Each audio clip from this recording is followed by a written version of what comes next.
25-year valuable experience. With a proven track record in business leadership and a passion for revolutionizing education. He's here to guide us through the intricate landscape of AI readiness in higher education. Let's give a warm round of applause for Professor Anil Philip. So please.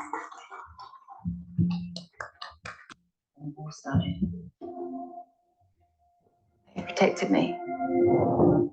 Took better care of me than humans would have. Our people, Maya. This was programming. 10 years ago today, the artificial intelligence created to protect us detonated a nuclear warhead in Los Angeles. Given time. This is a fight for our very existence. Sergeant Taylor, you're this close to winning the war. But the AI are developing a super weapon. Retrieve it. Come back together.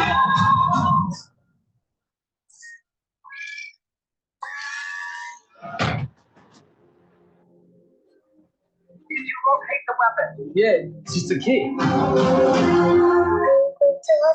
No. You gotta be a good person to go there. So we're the same. We can't go to heaven because you're not good. And I'm not a person. Good morning. So it's not about trying to say everything is doom and gloom. We will still go to heaven because we are human, and even AI probably will help us take us there. And no, they're not going to hopefully destroy the world. The topic for today's panel discussion is making students of higher education AI ready.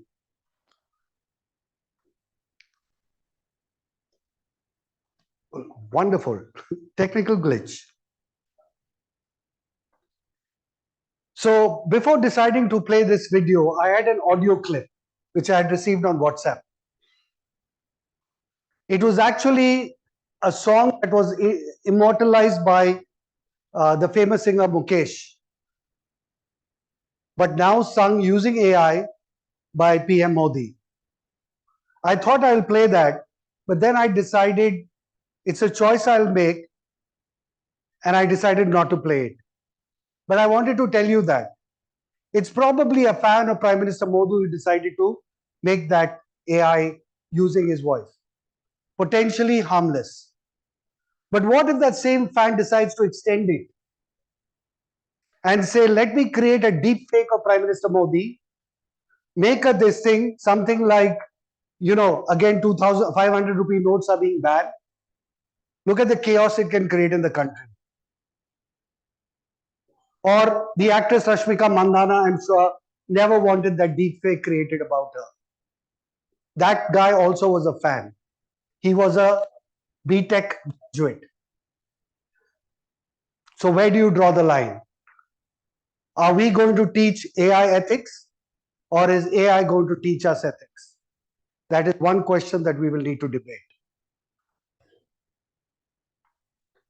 Forbes wrote an article saying Gen Z, that is most of you here, and the next generation Alpha will shape age of AI. And I'm quite sure you are quite ready for it. Because the way you are learning, you came into the world with those devices. Possibly Alpha even came out, from their mummies with a mobile in their hand. And now probably AI going forward. You had to wait a little longer. That's Gen Z. But I think in a way, and this was the school, this is actual photograph from that school that our chairman shared about. Students today are learning with AI. So I think you will be ready. AI is definitely giving a boost. A study of social scientists found that, if you remember the Olympic lines, faster, higher, stronger, people using AI are becoming 12% higher, 25 faster, and better quality. Look at it, the underlying thing is quality. quality got the biggest boost. So AI is definitely helping. This one's an interesting one. I asked a student who's studying engineering in the UK after sharing this photograph with him. Why did I share this photograph with him? He happens to be my son. It was AI generated. A lot of these images that I'm using today are AI generated. I said, does this convey the meaning of balance between, the right balance of AI? He did not comment on the photograph, but he says, do not use AI generated images. It is looked down upon. I wondered why he said that. So I called him up and I asked him, why did you say that? He said, no, somebody, an artist, money, their job will get impacted. I was wondering, where has he got this consciousness for, he's definitely not an artist. Where has he got this consciousness? It made me feel that it is to do more with thinking about his own future. And that is not his idea. I'm sure it is a community idea. How will this impact all of us in the future? Will this take away our jobs? So AI is complementary, or is AI a competition to you? Recently, for a long time, AI has been accused of having a bias because AI is based on what you enter. In the old days, when we had just computers, we said junk in, junk out. Jijo, junk in, Jijo, right? Some kids had that name, Jijo. Junk in, junk out. Now, in AI, if you enter with a bias, because you're using that old data, let's take lesser women in the workforce. So you assume most jobs are for men.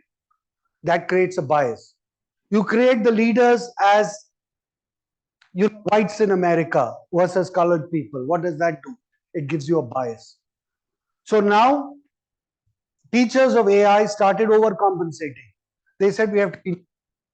So recently, when they asked it to find the founding fathers of America, what came up? Some women and even some colored people. Now that is changing history. Now AI cannot change history. So in a way, the worry that we have is it can create biases depending on what it spews to us. And if we take it as is, we can be biased. And bias has a great danger. It always has had, and the AI bias can create even greater monsters. Now the big question, we're asking the question, are students of higher education AI ready? My big question is, are we AI ready? If we are the educators of this generation, are we AI ready? Are we able to accept and use it to teach? Are we able to accept when students use it and suddenly we say, now what is the value add that I can give? It's like the poor doctors who are suffering from the fact that every time a patient went and saw them, they give some advice and said, but sir, Dr. Google said this. That's the big worry that they are having. So just imagine the same will happen to educators. Are we ready to accept, embrace, and accept that change? That's a question we should debate. I took the liberty of running a survey from the students. We luckily have those students who can quickly respond, and we had 500 of you all responding. And here is a survey to some of the questions that were put to you. As a student of higher education, do you think you're AI ready? And it came spot in the middle at 3. Not 3.01, not 3.02, spot at 3. Only 11% of you said you're not AI ready. Now, sometimes I wonder whether by putting that neutral position, it's the easiest choice we all make. Because I don't think I'm fully ready, so I'll put neutral. I think I'm, but I'm neutral. It's a safe choice. And we have a habit in make safe choice. But the point is, AI for this survey. This was the question. How prone are you to misuse AI in your academic journey? 18% said they will. Now remember, a big portion of you sat at number 3. You could be nudged like the fan left or right. You can go the right way, or sorry, you can go the right way, you go the wrong way. You can't hear? Good Lord. Thank you, Lakshman. The next one, how prone are you to misuse of AI in your personal and social life? 11% again, lower than academic, but still a cause for concern because there are a lot of people sitting in the neutral zone. You need technical competency, the understanding of AI. When you think of QT, the non-engineers always says, good Lord, it's scary. And economics for a engineer is scary. In the same way, are we going to say this is a technical subject, keep it far away? That's a big problem. I see an AI as a threat to my job in the future. 33% of you said you do see it as a threat, right? But the most important one, AI, will it have a negative impact on human values and rights? 31% of you believe it will. That is a cause for concern. And will I be over-reliant on AI? And 36% of you felt you will start. So you will stop thinking at all. Even the basic thinking, you may stop doing. That is not a good position to be in. I'm not saying, thank you for giving, truthful answers, because it's very important to get the right story there. But these are scary findings that we have got today. Now let me take the opportunity to introduce our panel.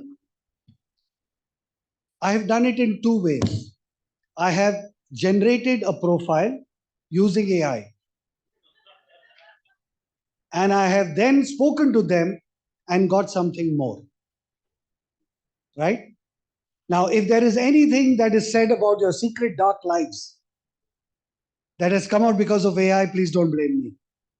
Right? It is AI generated. It is as is, where is. And the other part, you told me, so I'm sure you told me only good things. Right? Okay, so let me start with Dr. Rajiv. It says leadership, but the interesting part is they brought out his interest in the movie industry, not just education, but the movie industry. He's worked in Australia as well as India. He started his early career and is traveling around the world doing a lot of them. So AI has got that right. Research focus, again, clearly bringing out his love for movies. He's a dynamic communicator. That one I can vouch for, it's true.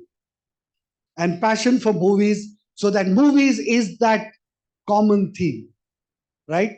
But if somebody reads this, they will still not know that little nitty-gritty which we all now know. While he's academic director at Adelaide Business School, do you know, unlike all of us who just go watch movies and we say we have an interest in movies, he has produced 14 movies. Some of them he's made a lot of money. And for any Kerala football enthusiast, he was among the early CEOs of Kerala Blasters. Now that's an educator you would love to have as your educator. Welcome, Raji.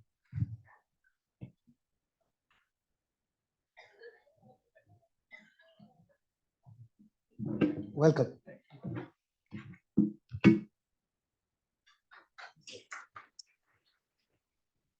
Now, Professor Maggis must be wondering, what's it going to tell about me? Okay, all good things, unfortunately. Or because no room for, having that little dig at you, right?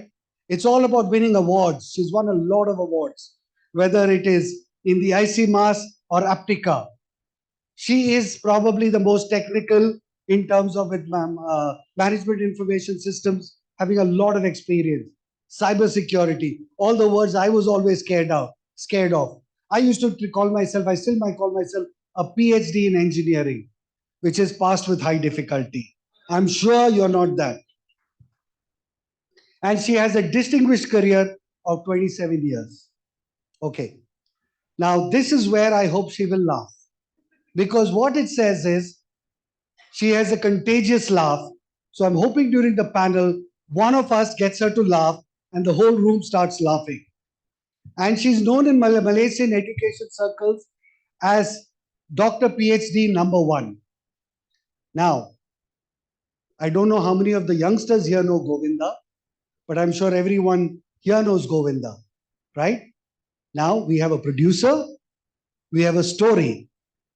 So after Coolie number 1, after Anari number 1, after hero number 1, we can have PhD, Dr. PhD number 1. Welcome, Dr. Bangeswari.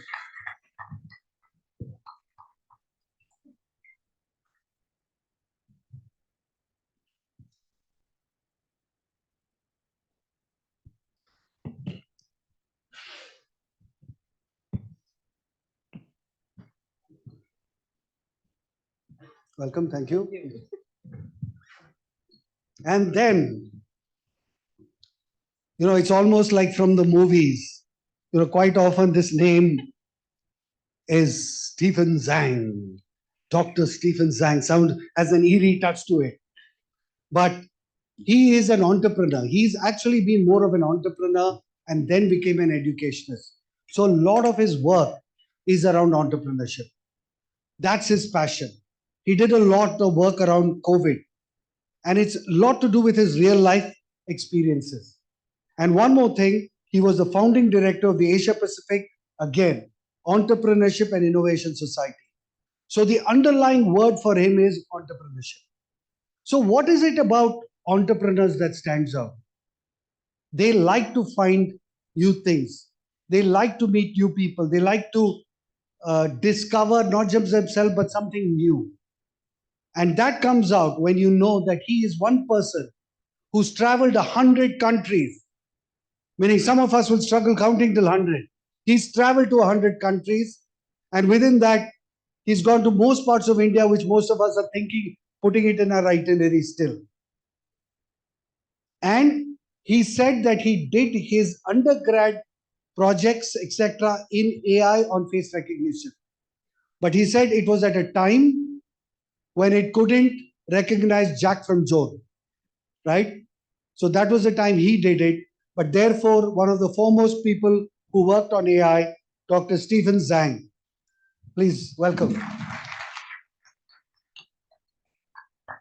He also says India is his favorite country. So a double clap for that, right?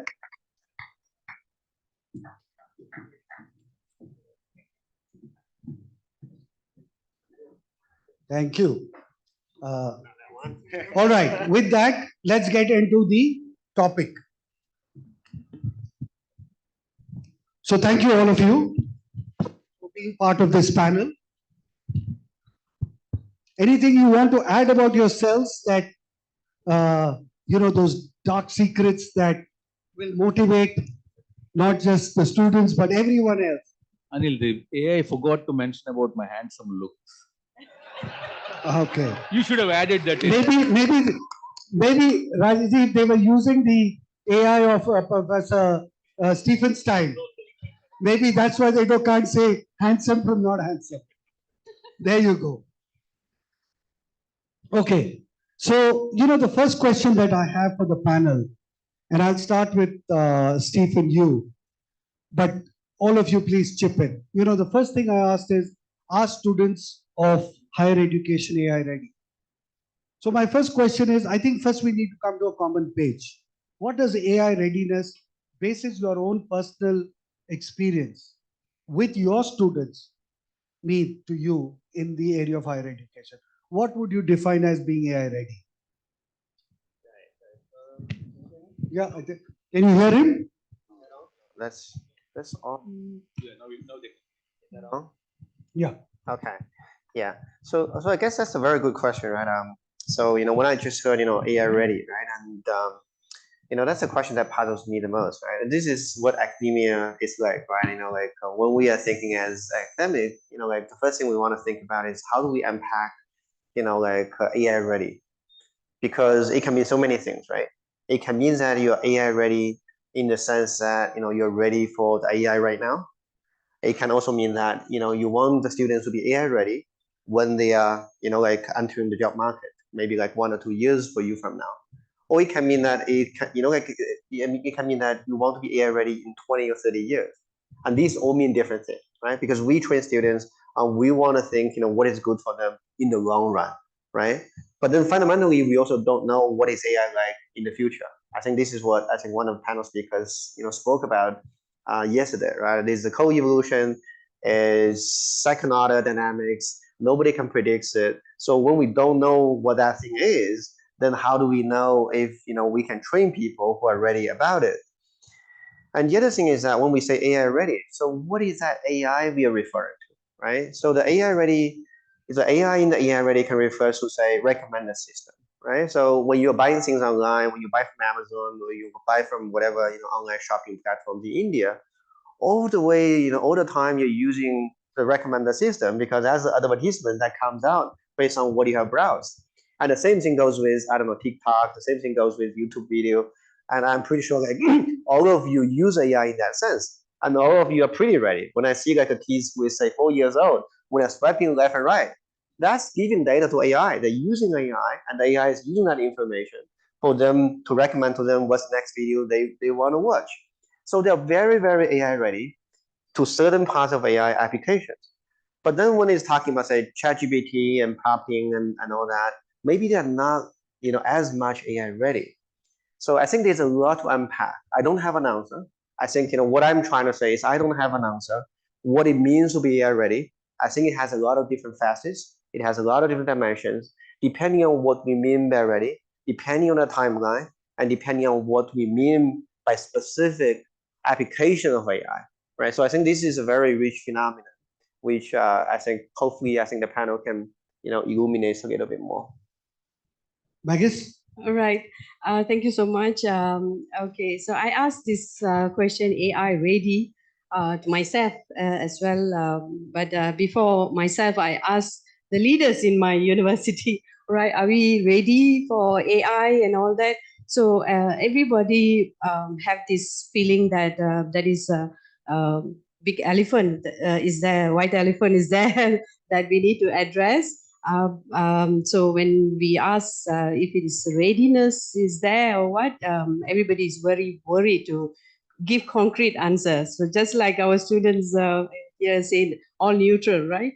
So in my opinion, just like when there is a situation that push us to be adopt, for example, during the COVID, we adopted Zoom online, everything, single thing, and we are forced to take up that. So AI is probably going to be like that in higher education as well.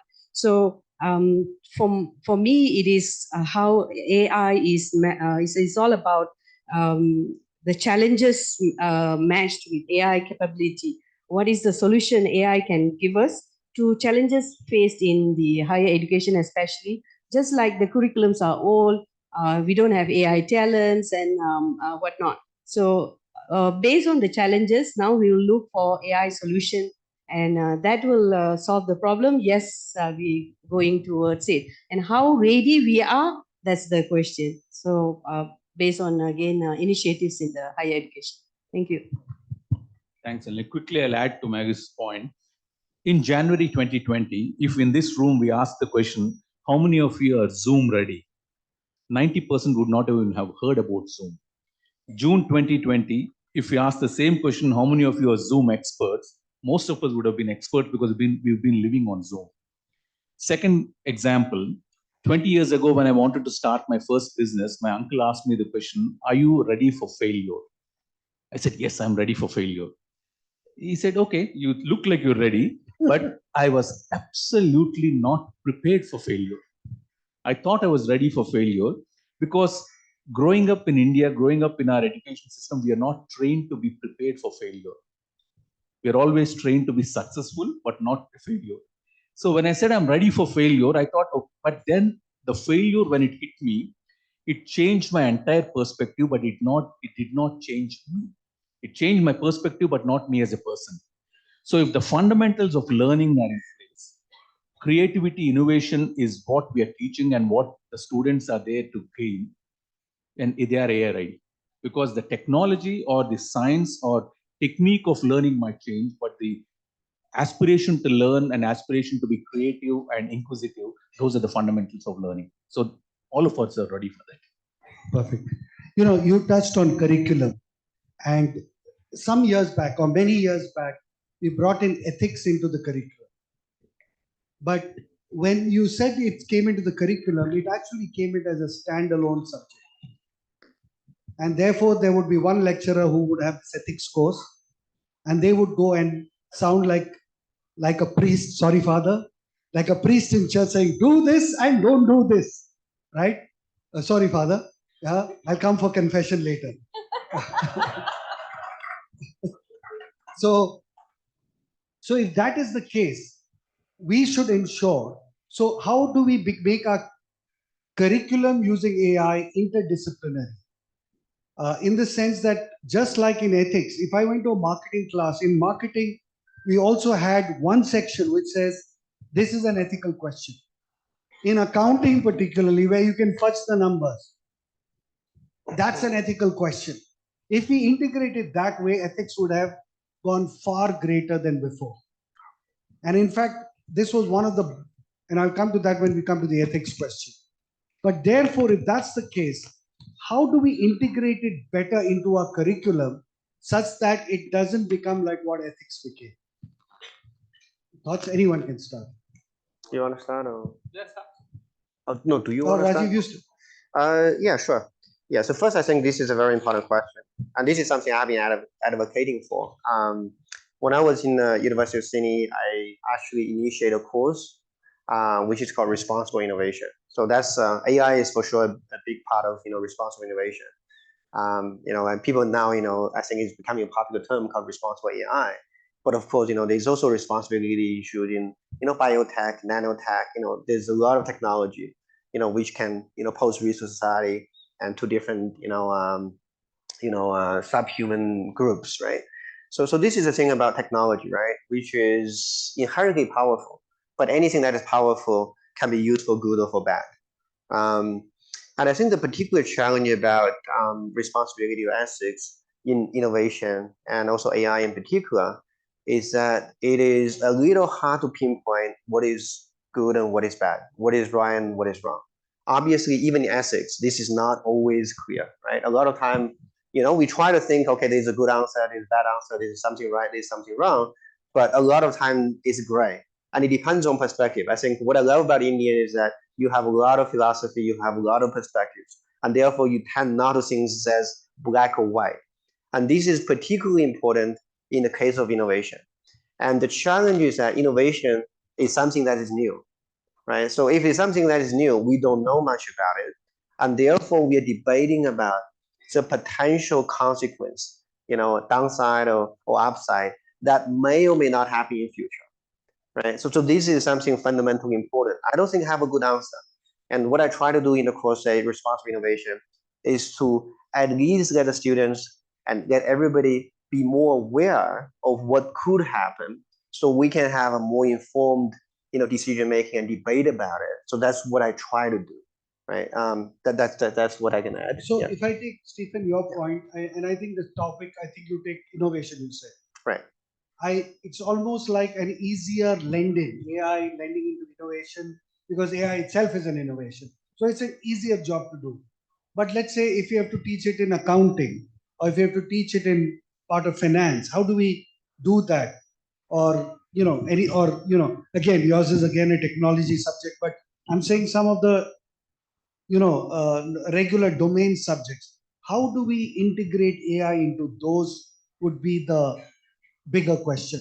Right. You gave a good input into it, but I think the moment we talk innovation, it's the easy option.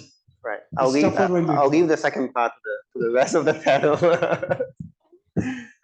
Okay. So the question is still on ethical, right? No, the question is on curriculum. Curriculum. How do you integrate it into other disciplines rather than teaching it as a standalone course the way ethics was taught. Ethics was just a parallel. Okay, right. So how we can integrate in curriculum is basically there's a few things need to be done. The change in mindset of the educators and student themselves, right? So AI is seen by the educators as maybe where the students might misuse and all that.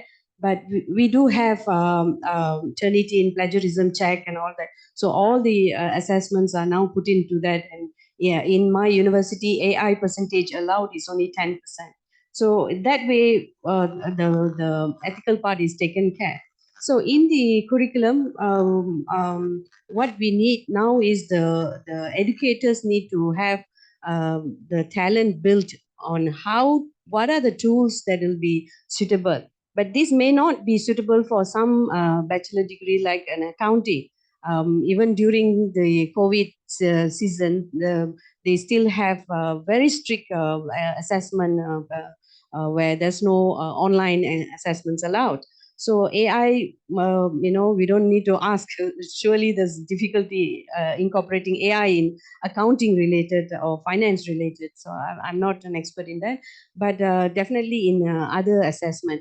But the other thing that we can think about it is the designing of assessment itself need to change. There's a lot of shift needed where it should be more on competency type of assessment rather than the assessment that we do have now. So again, the educators need training on that as well. So I did check with my vice president of academic and thinking like how you plan to educate us. We want to be AI ready. Of course, we use many tools here and there, but in terms of teaching and what do you call it, including it in curricula may be very challenging. But those are in pipeline. A lot of trainings and whatnot.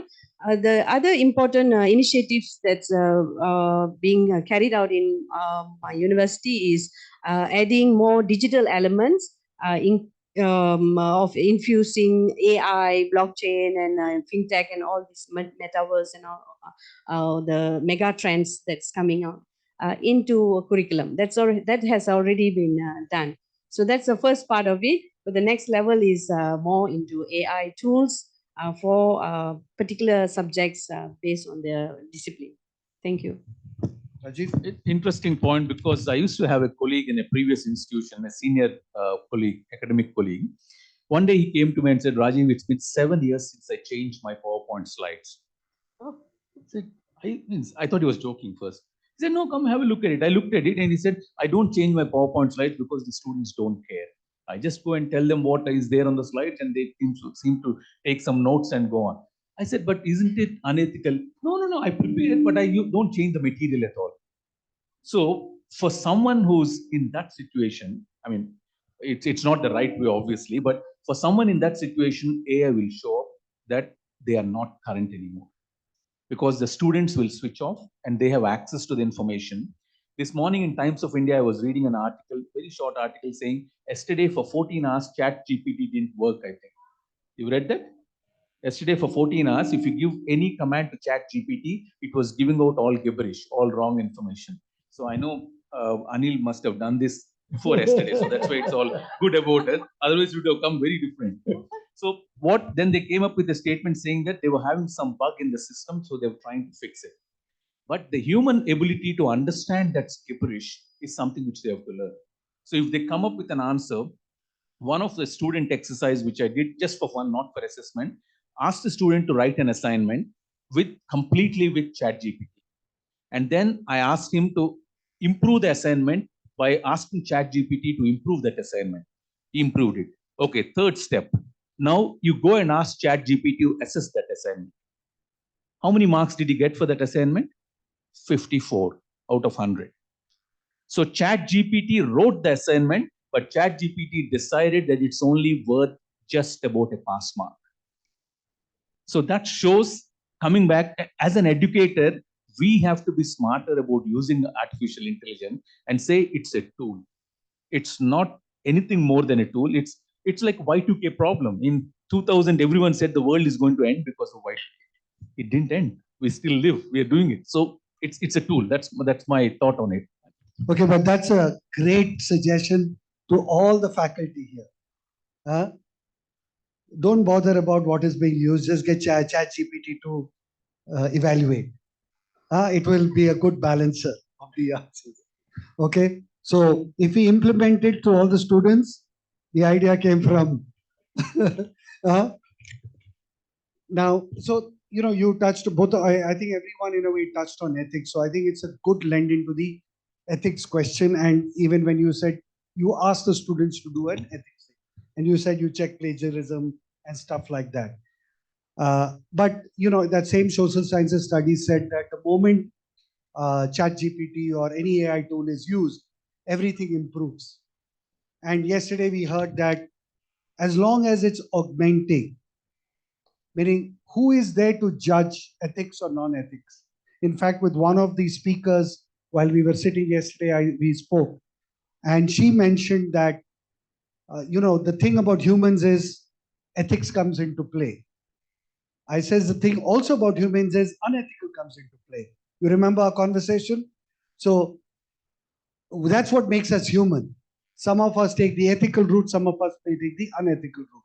The survey showed the same results, but at least everyone was truthful. So the question is, where do we draw the line? Where do students, when they're ready, tell themselves, hey, this is all that I will use it for. I'm not going to use it for my thesis end to end. I may use it as a starting point. So where is that line, and how do we bring in that ethics point into the use of AI? And we must, in a way, I think, encourage use of AI, but not to the point that it's misused and we become over-reliant on it. So maybe this time, Rajiv, you start. Ethics is an interesting concept, Anil, because when I did my MBA, most of the students, in fact, all of the students would not have been born in this room. So I did it a long time ago. That time, we did not have ethics in our MBA. I mean, sorry, we had ethics in ethical. There's no course saying ethics in business. We were not taught that course. For my 12 years of my schooling, every week I used to have one class called moral science, which was, I was educated in the institutions which taught moral science. But when I went to do my MBA, no one thought about ethics. In the 90s in the US, there were big controversies and scams called Enron, WorldCom. Then every business school said we should start teaching students ethics. At the age of 25 to 35, when they're in MBA, if you are starting to teach them ethics, the horse has bolted already. It's too late already by then. So when you're saying that, okay, now you are having AI as a tool, I want you to use it ethically. That the DNA or the infrastructure in you is already built. You can't suddenly become ethical overnight. You have to have the thinking of saying, I'm going to use artificial intelligence in an ethical manner because I'm an ethical person. So that's the tool. That's the way we use it. So that's my thinking on AI. Yeah, I totally agree with Prof. Rajiv. It's a long-term. I mean, it's the character and attitude part of it, and so it is very, very difficult to see or to ensure the ethical part, because sad to say, generally everybody, at least 70-80% of students try whichever way, hook or crook to get the work done. And so the ethical concern is very, very minimal in our student. That's very, very sad to say. So as an educators, we declare the ethical consequences upfront when we give any work. And yet they will still go. But so even before using any AI tools, the copy paste culture was already there right from when we have Google and right. So everything is from Dr. Google. So that copy paste trend was there, and now we have added to that is AI tools. But like what we say, even in thesis we have this copy paste and AI similarities. I can declare that my own students have that 50 to 60% AI similarity when I run it in in Turnitin. And so we had to return to them and ask them to rewrite it again. So they really realized that it's not the way. So now it's about how educating them how they can use it to assist them rather than being dependent to it. So the learning and the thinking part need to be heightened, all right? Because the industry is AI driven, so they need to use it, but at an ethical point. So, but this education part is where we need to highlight. Yeah, it's still a lot to do in terms of that. Thank you. Yeah, so my thinking is that students will use ChatGPT for sure, 100%. They will use it, right? Say that it is not good to use it, or you can only use to certain limitations or to certain capacities.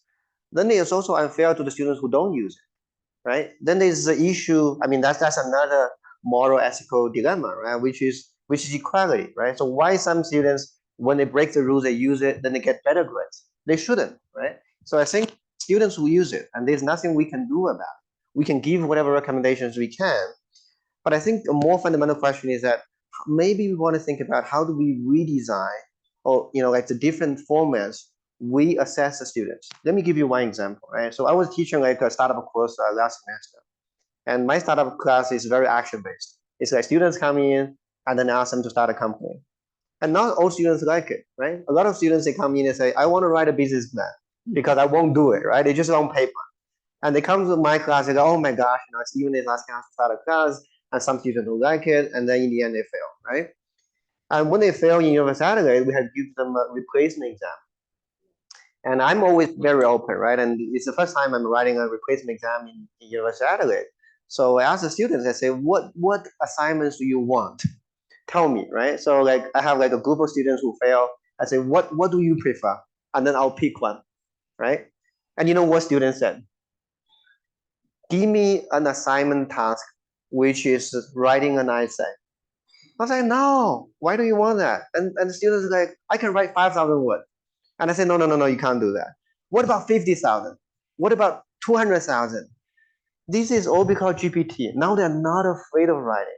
They can think, okay, if this 5,000 word is not good enough for you, I can write as long as the Docker systems. I can write a book for you because this is becoming so cheap to them. So one part of the lessons I learned from the experience is that maybe writing essays out, right? I'm not saying writing essays is not an important capability. It's still an important capability, but it may not be a very effective way of assessing students, because this used to be something which is very tough and very challenging, and then we can see how the students perform. But this, with the advent of ChatGPT and probably more powerful whatever tools in the future, this is becoming a very common capability. So maybe that's no longer the best assessment tool we have. And therefore, we probably have to rethink, how do we design new assignments in a way that is more fair, that is more, I don't know, like, discriminants based on the validities or the capabilities we want to assess them. So maybe we want to think, as I don't know, the industry of education, what is the best assessment in future? Maybe it's going to change assessment, how that look in future in the next 10 or 20 years. So I think Stephen touched on a point which is making me remember a very, very valuable, over the years storyline. Going back to the generation before us, and I will reveal slowly our generation to them. There are different people, but we largely are Gen X, I would believe. The generation below us, the silent generation, etc. When they were evaluated and when they learned, they had two strengths. They had computing power and they had storage capacity. So they can remember stories from in 1938, on this minute this happened, right? When it came to our time, I think we started slowly outsourcing some amount of that computing power to our AI tool, which was the calculator, right? The calculator was our AI tool. And then our parents would tell us, why you can't do that in your head? And we'll say, no, I have to use the calculator. Then we democratized, with the internet, we democratized data. You wanted to find something, you could just this thing. So everyone had access to data. So you didn't even need to remember anything. When you wanted it, you went and asked for it. With AI, we have moved a step further. We have democratized what I believe is information. Because now, instead of having to search 20 sites to get an answer, this fellow pulls it out and gives it to you and makes you more productive. The only thing left for us right now is critical thinking. Right? Critical thinking is the only thing left. So I think we really need to say that as long as we allow that to flourish among our students, if they keep and build on this thing and make their critical think, ask that question, is this ethical or not? I think some of the means we may slowly need to let go, right? I mean, we all know even the president of Harvard got caught in that scandal on plagiarism, right? Meaning at that level, at that institution. So we are just mortals. Now, one worry that does come up for people as they try to become AI ready, the students, and I think depending on your background, ask the same thing that it's a very technical subject, right? Now, remember what I said about me being a PhD in engineering? That means I'm not technical. I passed with high difficulty my engineering. So if that is the case, and if I believe I can adapt to it at my generation, I believe it's not so technical. But I would like to understand, if you do, y'all, what do you all feel? Is it a technical learning? So to be good at using AI, do you have to be technical? And how do you start learning it in a way that becomes easy for us, like almost natural language, which took a lot of time for machines to learn, as we learned yesterday? Anil, you passed with high difficulty. I failed completely. So first year I pass the mic. Pass the mic. No, in a city which I grew up, there were only three categories of individuals. You have to be either a doctor or an engineer, and the third category is who can't be doctors and engineers. They're in the idiots category. So you have to do some. So I said, okay, doctor, being into medical field, it's too difficult for me. I don't like it, so I'll try to be an engineer. There were 15 courses in 2 semesters. I failed 12 of them. 3, how did I pass? Because 2, I managed, because in the practicals, the professors were very kind to me. And the third one was physics, which I am reasonably okay, so I passed it. And I decided, oh, this is not going to work for me. I can't manage with these areas, and so I quit engineering. But the point you're saying is about technique, whether if you're not technical, how will you manage? I use it as a tool. I don't need to know how it is created. So if I go and tap my credit card onto a machine and they ask me to put in the PIN and the money is taken out of my bank account, I'm happy with it. That's all I need to know. I don't need to know how my money is being taken out of my bank account. What is the process behind it? That technology I will never understand. Even if they try to tell it to me, I won't understand. But I want to have a system where I don't need to carry cash. Similarly, I want to have a system where artificial intelligence will make me impart knowledge at a better scale. I don't care what it does in the back end. I don't care what happens in the back, and I don't even need to know the LMS, how it works. But I need to know that I can assign a topic for 5 groups of students at the same time, different topics. That's all I need to know. So as a tool, I want it to work for me. I don't need to understand the technique of it. That's my layman's thinking of someone who failed engineering. So thank you.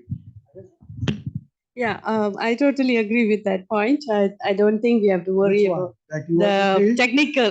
That you also failed? Not a bit. Okay, so we don't have to worry about the technical part. There are still big group of us who are fear of technology, right? But AI is basically like our assistant now. And it's very fortunate to have many tools available today. Yesterday we had a presenter who was sharing how the history subjects was made easy with AI, showing off the historical leaders and all that come alive and things like that, which made the student understood very well of the subject. So things like that will definitely be very useful throughout, and we don't need to have the technical knowledge. And this is applicable for not only for teaching and learning, but for administration, operation, In university, we have GOT, graduate on time, and the AI really help us to estimate and plan along that way, right? In fact, yesterday I was here in conference and I missed my faculty board meeting, but email came to me with all the details of the meeting using an AI called Read. So I have everything updated through the AI. So I'm not missing anything. I don't have to go into technical. So that part made easy. Yeah. Okay. Thank you. So did it also that I heard about that meeting? There was a fight during that meeting. Was that also there? In the recording? No. So So somebody that was- it makes. So there was some elimination. Stephen, what do you think? Oh, I agree 100%. I don't think I have any additional Now this insight. 100% agreement, I'm trying to figure out, is it to your first point or to the other points? Oh, both. Yeah, I mean, India. So basically we have to be idiots to use AI. Okay, so that's the conclusion. You don't Yeah. need to be a technical genius. I think that's what. Yeah, but India is also a great nation for engineers. So if you have a mind which is above and beyond that of Raju, be an engineer. I figured out that Stephen is an optimist. After hearing my story and his story, he still says it is a land of smart, intelligent people. Thank you.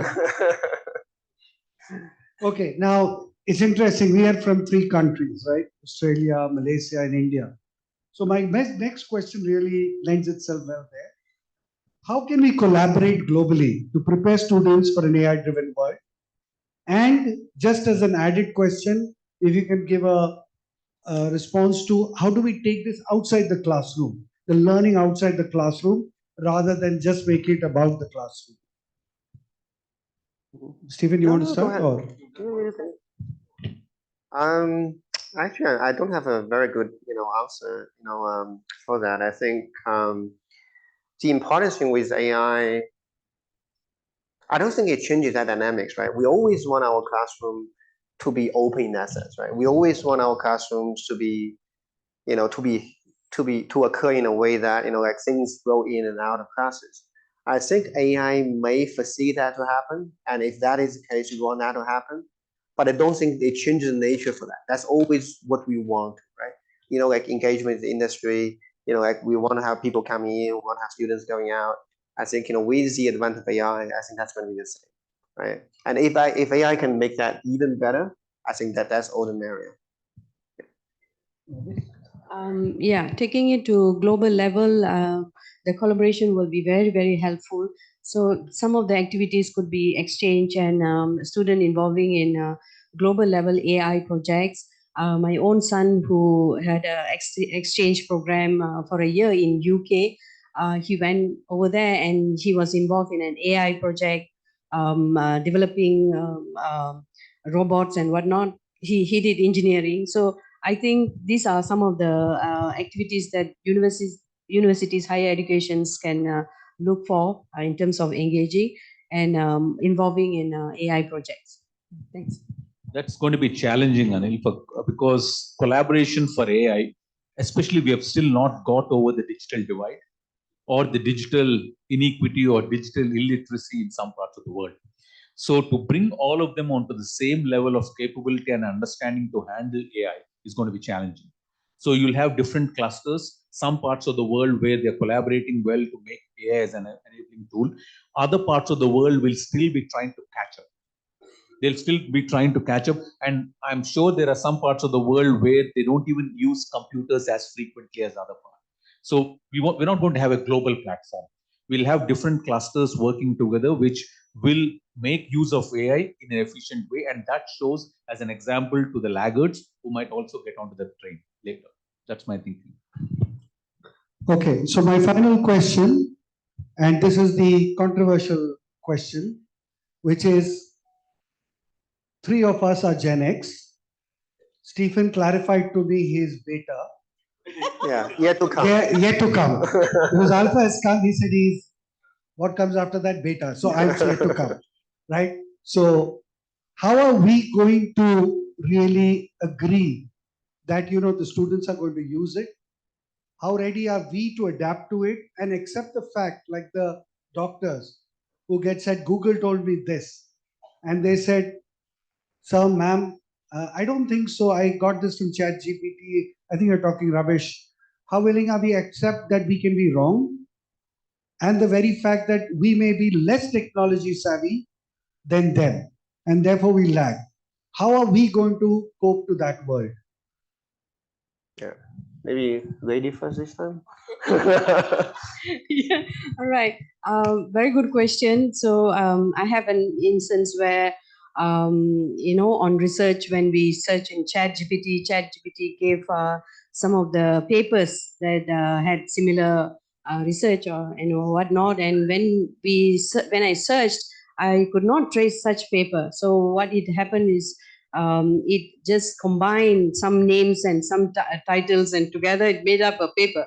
All right. So my take is take it with pinch of salt, that the accuracy part may not be strong yet in AI, especially like ChatGPT.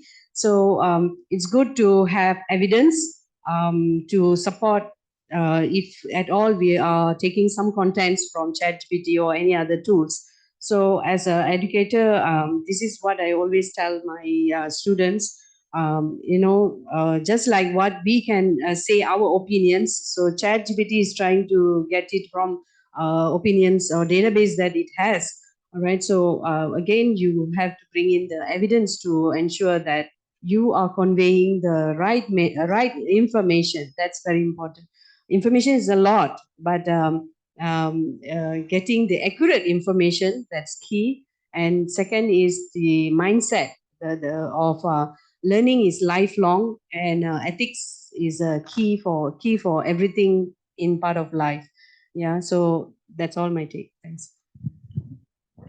Good question, Anil, because I'll share an example. One day I went back from work, went home, and my daughter says, Yeah. Dad, today is the most stressful day I had. I said, oh my God, there's something wrong, something went. What happened? She said, I had to run 3 gadgets, my phone, my tablet, and my laptop to get a ticket. What ticket? Taylor Swift concert. So she was running 3 gadgets to get 1 ticket. I didn't have a clue who Taylor Swift was. I know I've seen some photos of her, but I don't know her songs. But what I realized at that time is 30, 40 years ago, I did exactly the same thing to go for a first day, first show of Amitabh Bachchan's movie. So the gadgets have changed. I was standing in the queue from 6 a.m. in the morning so that I can crash in when the gates open, so that I can get the ticket and go and watch the movie. So I did the same thing. But the technology has changed now. So she's watching something which I don't understand, but she's using different tools. But the both of us wanted to get a ticket. So the same thing happens in learning. If the mindset is there saying that, okay, students want to learn, are we ready? We might not know, because we don't know what we're being ready for. So we have to have the mindset saying, okay, this is what they want. I'll try to give it, and also have an open mind saying that I'm willing to learn as a teacher. I think I'll learn from the students far better than, in fact, sometimes students show me YouTube videos which I've not even heard of, and I learn from it. So if the students are teaching me something which is going to be useful for me to teach them better, accept it. AI is one of those. Yeah. So Steven? first I agree with what Majid and Raju have been saying, and I think there are 2 points I may add. I think the first thing is that I think with Google search is cheap, right? And with ChatGPT, answers are cheap. So I think answers are no longer that important. So maybe what we want to think about as educator is, how do we cultivate the ability for the students to ask a good question? I think that's becoming more important. And we all know that with ChatGPT, what is important in the end is prompt engineering. Is how do you ask the ChatGPT?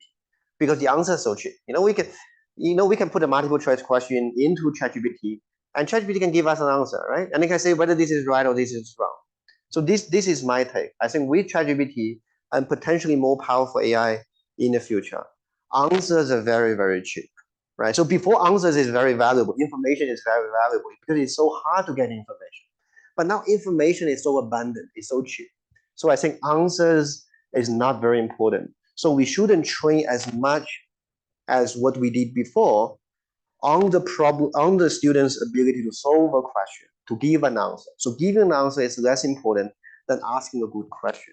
So maybe what we want to think about is like I teach entrepreneurship, right? So in entrepreneurship, what should be a good problem? What should be a good question an entrepreneur should ask?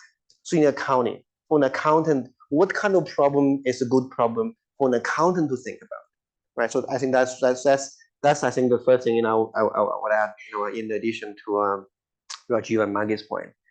And the second thing is that it also kind of triggers the question: what is good evidence versus what is bad evidence? Because now there's so much evidence, and then there's deepfake, which can have fake evidence. So I think the ability to distinguish what is good evidence, what is even scientific evidence, which is what we do in science. What is the good evidence that constitutes science? What is the good evidence that we can actually use? That becomes more important, right? So these are the two additional points, I would add on their points. One is, how do we distinguish what is a good evidence versus what is not a good evidence? And the second is that, how do we kind of refocus or redesign, back to our points, what is something we really want to train on? Maybe it's ability to formulate problems, to ask good questions, rather than just giving answer and giving information, because that's becoming so cheap. Great. So I think, Stephen, that's a fantastic answer. The reason why I believe it's a great answer is because you touched on the question that we say that we talked about data, information, insights. And insights you get only if you can ask the question, why? If you're able to ask the question why and answer that, you've got insight, which requires critical thinking. And that's the one that probably AI still hasn't got, the critical thinking part. That's the only way we can maybe stay ahead. So if you focus as students, if we all focus on the part of answering the why question, if we focus on answering the think about things critically, including in this discussion. Thank you for all your inputs, your perspectives. We may have shed some light, not all light, but I think your perspectives will help say that. And if everyone can take home and said, what did they say? Why did they say it? I think, and they can critically think about, I think we've done our job here. So thank you so much. And before we conclude, a video to basically say, and it actually is inspired by what our chairman said yesterday. We can continue to make AI a slave of us. If a dog can be trained to be smart, we can decide how smart we want AI to be. Just below us, so that we will continue to rule the world. Enjoy. Thank you very much, and thank you for being a great audience.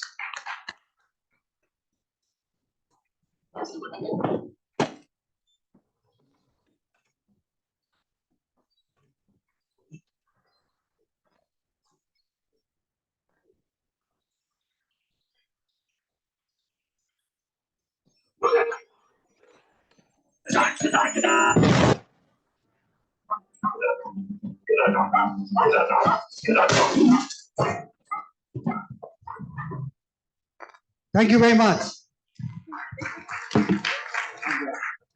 Thank you very much. Yeah, thank you for the fun panel.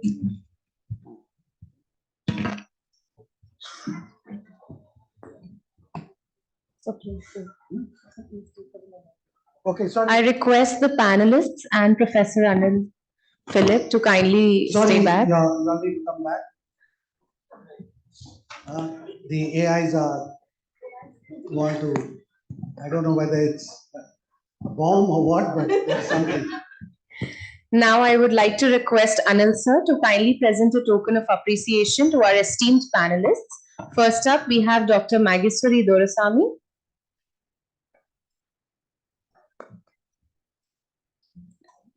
Can we please have a huge round of applause for her?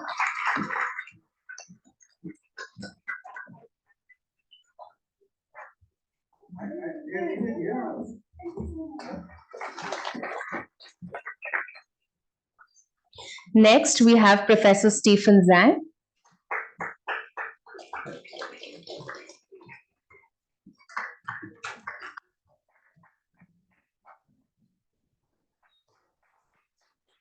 Thank you, sir. Thank you, ma'am.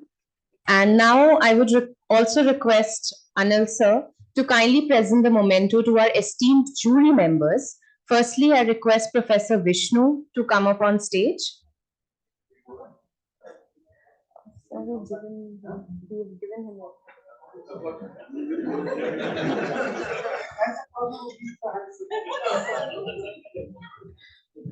So please stay for Professor Vishnu.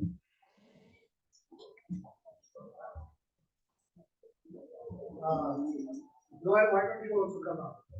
Huh? No, hand over. About doing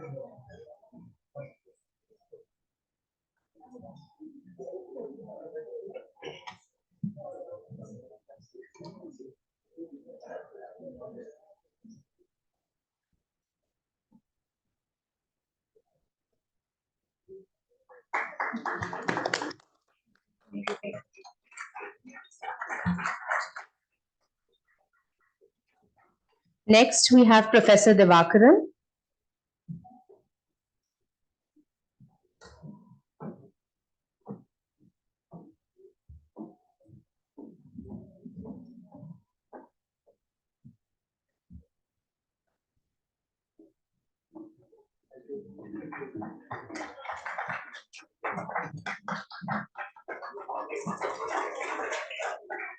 And last, but certainly not the least, Professor Murugan, can we please have you on stage?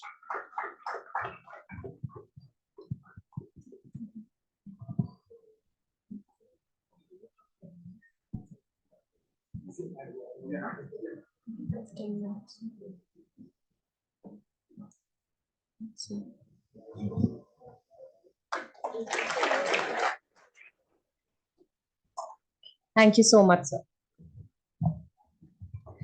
Ladies and gentlemen, as we draw this enlightening panel discussion to a close, we would like to extend a heartfelt vote of thanks to our esteemed panelists, Professor Anil Philip, Dr. Rajiv Kamineni, Dr. Majeshwari Dorasamy, and Professor Stephen Zhang for their invaluable contributions today. Their insights and experiences have shed light on the critical importance of preparing our students for an AI-driven future, offering both innovative strategies and practical solutions. Lastly, I want to thank all of you here, our audience, for being patient listeners and the passion you bring to this important conversation. Thank you once again to everyone present here.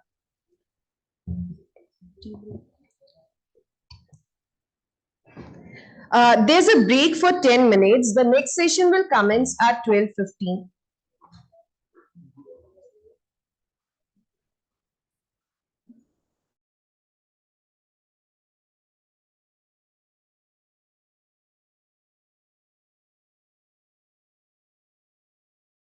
Of Electrical and Electronics Engineers and various Indian science academies.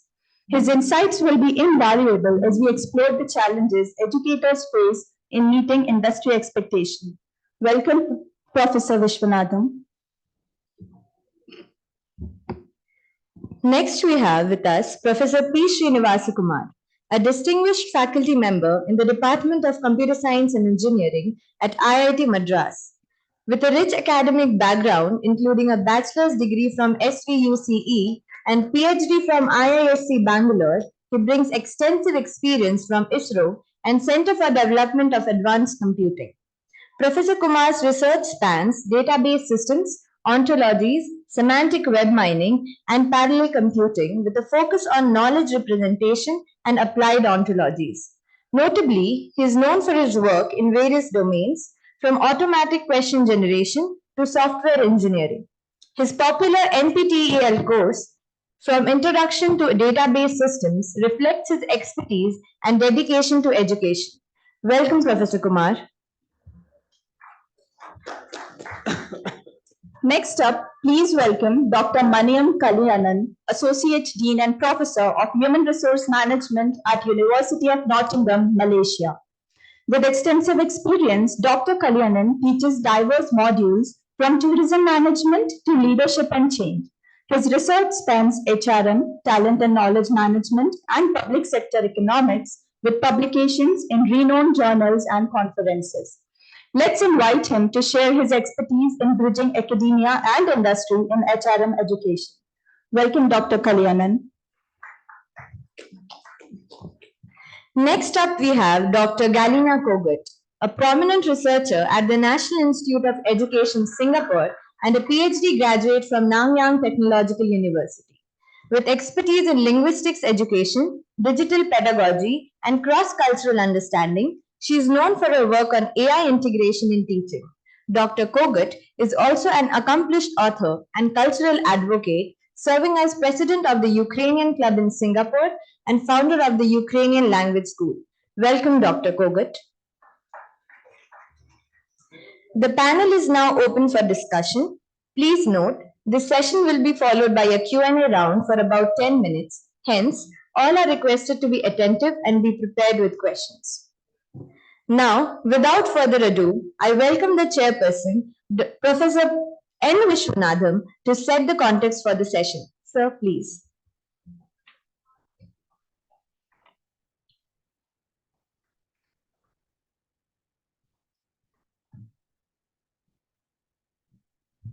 Hello, you want me to stand up or I can sit and talk? Yes, whatever way you. So this is. Oh, okay. So basically, to organize this session. Okay. To organize this session, I'll follow the following. That I'll make a very brief presentation, and that should be followed by my panelists, all the three of them. And we'll have last 10-15 minutes for questions from the audience to the panel. So let us start this. So this is my panel. And what is the role of higher education? The role of higher education is, I think I'll stand to see training the students to be future ready to work with the industry. I will show you in my slides that things are changing very fast. There are disruptions, there are new innovations, and so on. So the students have to be future ready. If all of you look back, 10 years back or 20 years back when you study the subject, do you know what you're going to do after 20 years? Whatever you are doing today, is it what you have studied? It is not. So same thing happens to your students. So it is important to make them future ready. And also the faculty become very important. It is the faculty who basically teach, they do research, they connect, and so on. So the faculty also need to be connected with teaching interest in new technologies. In other words, for example, when COVID came, you have to teach online, knowledge and train students. Then, of course, it became very, very important to collaborate with both industry and government, because what industry needs is the one that you need to, this one, and become a platform for startups. Startups, the students have to become startups owners, and it has to become a platform. We should encourage them and so on. So yeah, in the industries, because there are a lot of new technologies which are coming in. IoT to cloud to big data analytics, 3D printing, blockchain, etc. And these are creating new industry giants. If you ask an auto company, who is your competitor? They will say another auto company. But not now. Now Uber is your competitor. So basically, it is not the new technologies are changing the competition, everything, and so on. And the digital information that customers, products, partners, and employees build through sharing computing devices through mobiles and all that, that becomes very important and it becomes a business value. So use of machine learning and AI is becoming a new norm for decision making both in government and industry. Everybody wants to use AI and this one. So how do you basically do this, help the industry in terms of becoming AI dominant? Startups in every area such as edX, edtech, fintech, healthcare, entertainment are disrupting well-designed companies like banks, hospitals, retail malls, movies, universities, etc. So there is a environment is changing a lot, not only industries, not only business, not only the social detail, everything is changing. So earlier people used to talk of I should own my assets. Now assets are not, mines are not important, but what is important is information, knowledge, relationship, and integration. So data becomes the oil. That's what everybody says, data is the oil now, and so on. So fundamental shifts are occurring in industry core competencies. There are a lot of disruptions from COVID, military conflicts, Russia-Ukraine war, technologies, startups, business models, and defense spending is rising. This is one of the things that is surprising. Every country is spending their defense supplies. Deglobalization, de-urbanization, and localization are on the rise. So these are changes in the industry. So agenda is supply chain, predict future disruptions to act before they occur. AI becomes the predictive analytics. AI provides the predictive analytics for this. So the disruptions are causing this. And one thing, I don't know whether you have seen this graph. The human lifespan is increasing. It has gone from 35 to almost 60 worldwide, whereas the corporate span is decreasing. So it is going to be almost, people are saying it is going to be 25 in 2029. So the corporate life is decreasing. So basically there is a lot of change that is happening in the industry. So industry has to change itself. So big data and decision making. Now everybody talks of data. Everything is given data, either it is the social media or it is industry or everything. And what is the big desired decision and what marriage of data and algorithms can use? What do you want to decide?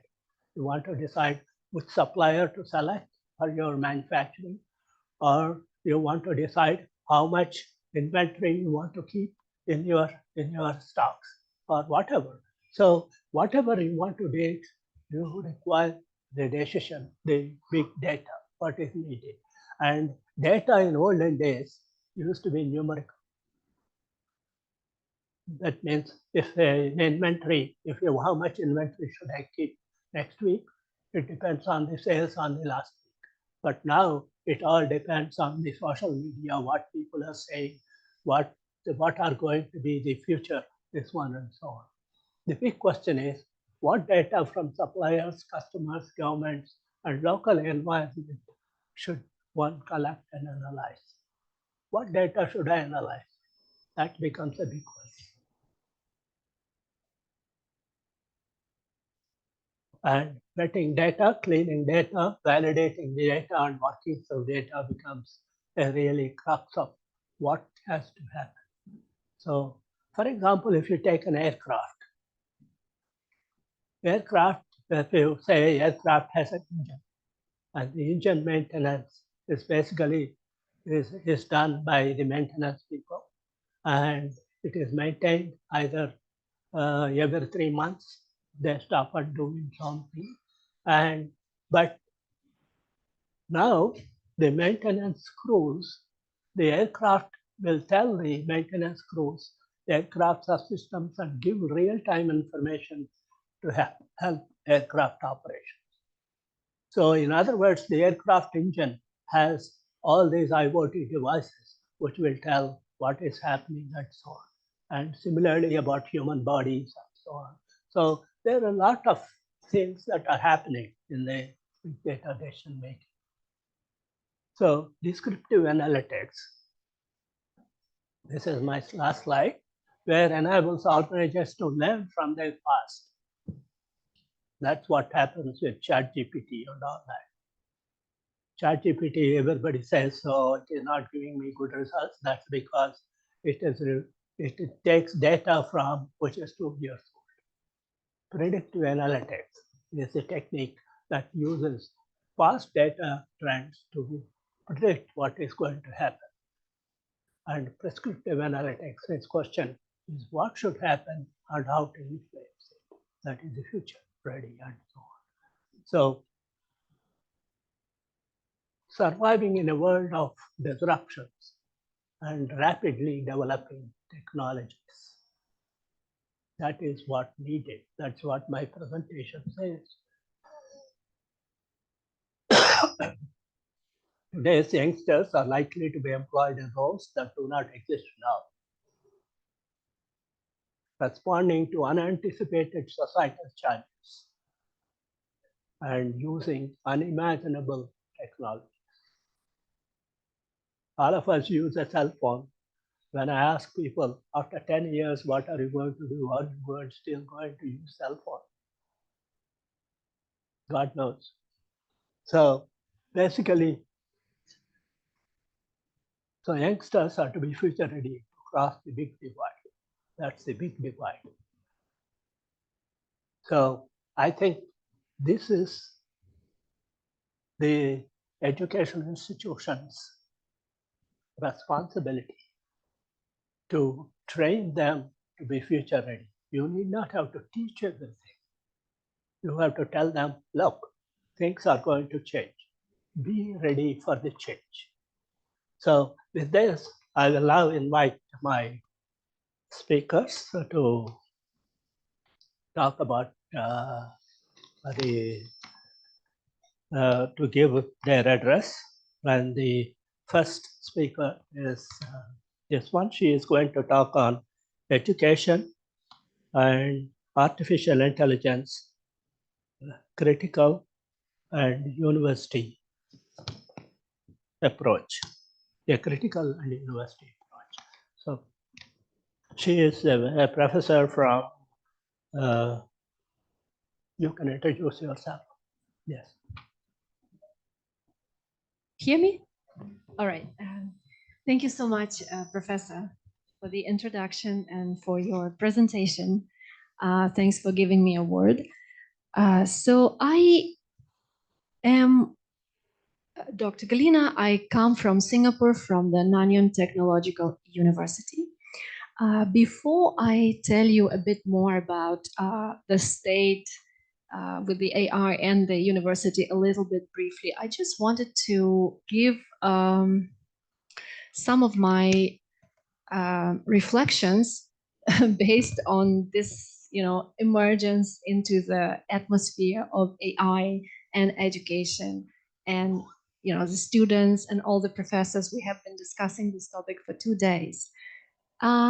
It makes me think, we are in a very wonderful era now. We are at the beginning of something new and very interesting. It's probably the first time that humans have created something which is very nice, very helpful, very complex, very complicated. And I have a feeling that the humans do not know how to handle it. It's not the first time humans created things. Who knew, like 30 years ago, who knew that we will be carrying computers with ourselves? I have my phone here. It's everything to me. It's my address book. It's my phone. I mean, everything but the phone, right? Only sometimes I do. It's my chat. It's my everything. So, I mean, even my little notes I have here. So, and there is so much use for it. And there is so much of joy having it, It has released a lot of things which we didn't even know about. It has eased our life tremendously. So AI, who created AI? Humans, right? Okay, the question, who created humans? It's an interesting question. Everybody has a take and the answer on it, right? Some people say God created humans. Some people say humans created themselves. I won't go into that discussion. Okay, let's take the stance, for example, that human has been created by God. All of us have got our own approach. I come from a Christian family, birth family back in Ukraine. I like Hindu philosophy, so it's Krishna Bhagavan created God, right? Or Lord Almighty. Or it can be Lord Almighty, so I want the applause here also. Or Allah, right? So when Prof. Philip showed us the movie at the beginning, I felt that it looked a bit apocalyptical, you know, like a bit scary. And it reminded me the parallel between the Kurukshetra, you know, when Arjuna was confused. He didn't know what to do. He was scared. You know, it's that moment when there has to be done something about it, right? We don't know. We are confused. We feel threatened. And Krishna could have said, oh, you know, Arjun, you know, you look dangerous. I don't want to talk to you. Just get lost. But he didn't because he really wanted to help. So God comes with a code of conduct for their creation. So at this point in time, humans created something, and we are thinking now that there has to be some code of conduct with it and for it, something which is unknown. It's like a child, you know, we give birth to a child and then we don't even know this person, right? So, and then like Prof. Rajiv rightly said, like if you start teaching your students at 25 how to behave ethically, I'm sorry, you are 25 years late. So we have to set the stuff. So today, I mean, this is my take, you know, how I feel about it. And I feel that more than anything else, the educators now, we are grappling with our own idea of how to handle the AI, because I'm not worried so much about the students, you know, they will be very fast with taking the stuff. But it's good for us to know how we work in collaboration. So just a small revelation for today. I was chatting with GPT this morning, you know. I am not, I don't use it extensively. I mean, I started using it more extensively for my own work and literature reviews. I didn't like to use it from the beginning because I was not satisfied with the quality it produces, but now it's getting better and better. So I was chatting with the GPT today in the morning, and then I asked 3 questions. Who are you? Of course, a very nice answer. I am ChatGPT, such and such, you know, language generated AI, blah, blah, blah. Okay, then I asked, how are you different from me? And then ChatGPT gave me a really wonderful answer, you know, the very nice points, you know, ChatGPT knows I'm a human. Somehow, I don't know, whatever intelligence it is, it knows I'm a human. So it gave me a very nice list. How he or she or it, yes, I'm AI, yeah, they always say. So how is it different? So they can process things with much more speed. Okay, fine. Yeah, I'm not competing with you, fine. Data retrieval, I can do that too, but you can do it faster. Multitasking, I'm not good with multitasking, but there are some people who are very good, but still AI is much better.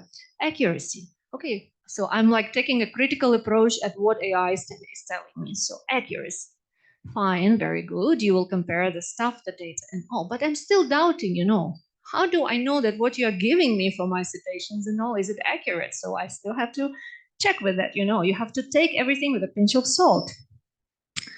Language translation, okay, fine, fair enough. That works well.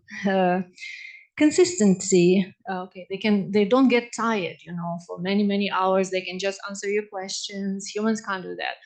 Yet again, you know, if something attacks AI, then they go out of order. So we don't know. And then what do we have? Learning. Well, you can learn. I can also learn. So then I ask, then in the same list, the AI gives me the things which are different. So AI tells me that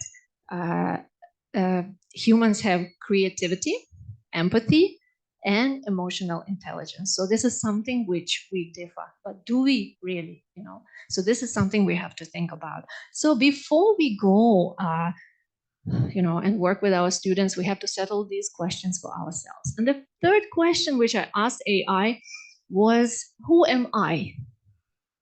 Relevant question, isn't it? What did the AI tell me? I don't have data on that, which I am very happy about. It means that, okay, my identity is confidential. People can't just, get my data, my personal data is not hijacked, but I don't get the answer to the question. What is this question? Who am I? It takes life to figure it out. Good if you start thinking about it early. So I did start thinking about it early, and I became an educator. I'm from a family of teachers. So it brings me to my field, education. And I'm very grateful to Prof. Vishwa that he put me first, because I also believe that no matter which industry we are dealing with, which area, business, I don't know, high technologies, biotechnologies, education is the core. We're all looking up to teachers to do the education in the appropriate area. So it's a basement, it's a foundation. So so I work in NTU as a researcher now, researcher in education in the Educational College, which is National Institute of Education, part of NTU. NTU is the Nanyang Technological University. It's it's in the top 30 universities in the world, and one of the best in Asia, Southeast Asia, and across Asia. NTU, Singapore is generally very on par with all the technologies, with the developments, first class in the world. And NTU already offers the undergraduate course for artificial intelligence and also the Master of Science in Artificial Intelligence. So these two courses are offered. So these questions are covered.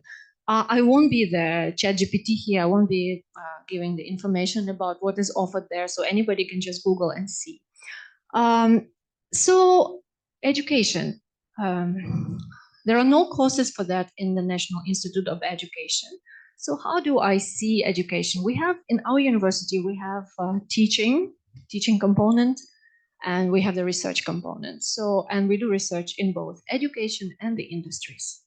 NTU cooperates very widely and very vastly with different industries. So how do we look at teaching? We have been discussing,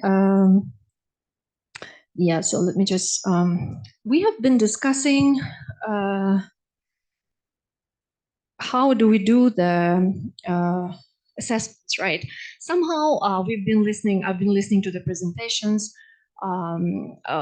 very vast varieties of presentations yesterday and today. So a lot of people are concerned about the assessments. So yes, assessments are important, but why are we only talking about assessments? I had a conversation with one of my colleagues. She's a full-time faculty in NTU in the language department, and we were discussing that nowadays it's increasingly difficult, much more difficult for her to grade the students. But then we also started discussing what is different now. So she is not able to pinpoint. I mean, it's difficult to understand for the information getting from the students for the assessment if it's done by AI, if it's done by Google and all. So we were thinking that and everybody knows that information is not enough. So there has to be the critical component. So she and I, we were talking that we need to have a different approach to assessment. We need to have the different angle to it. The tasks should be designed in a different way. And why are we only talking about assessments? Is the assessment the direct indicator of learning? Everybody asks this question. Well, it's a big question, right? So assessment, but what about teaching and learning? What we as teachers have to change in our approach to how we teach the students. We were talking about the cheating in the assessments, but if there is cheating, it means that there is some pressure. Ethical conduct has always been there. There are always people who are more honest, and there is always people who are less honest because they can't take pressure. So such things as integrity, such things as honesty, such things as openness. So NTU doesn't have the requirements, and NIE also, or regulations. There are regulations, but it's not a must whether the teachers, the faculty, and the researchers whether they need to use AI in their teaching or they don't have to. So it's up to the discretion. But there are basic rules in NTU which outline the things like accountability, integrity, ethics, transparency. So it is stated in NTU regulations that if people use the AI for their literature reviews or for their teaching or for any of their writings, they have to acknowledge. So everything has to be done transparently. So I just wanted to conclude that probably it's the first time in our lives that humans are actually forced to sit and think, what is it that makes us humans and different from AI?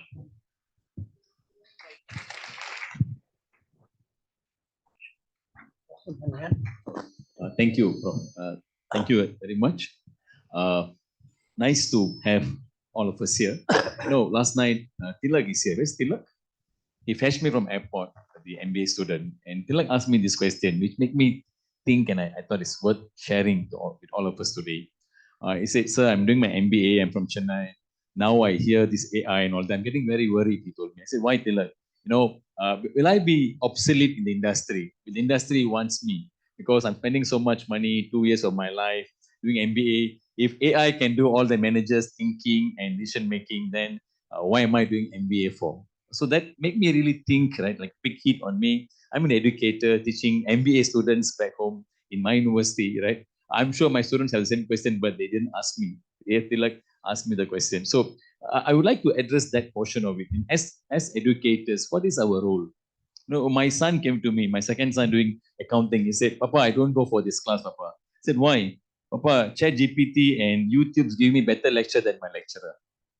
Real story. We're laughing, but probably some of us, like what Rajiv said, using 7 years notes not updated. So this is where our slides can be. We have better slides in the system. They may not need our slides, therefore. So in our university now, we decided attendance no longer important. Students can come to class, don't come to class, because some students commented that I do not want to. I'm giving a wrong advice, maybe, but this is fact of life. So my 2 points I would like to highlight. Number one, as educators, how do I don't compete with AI, but how do I use AI to the benefit of me as educator and to benefit my students? That's why I think as educators, we have to really think about it, yeah?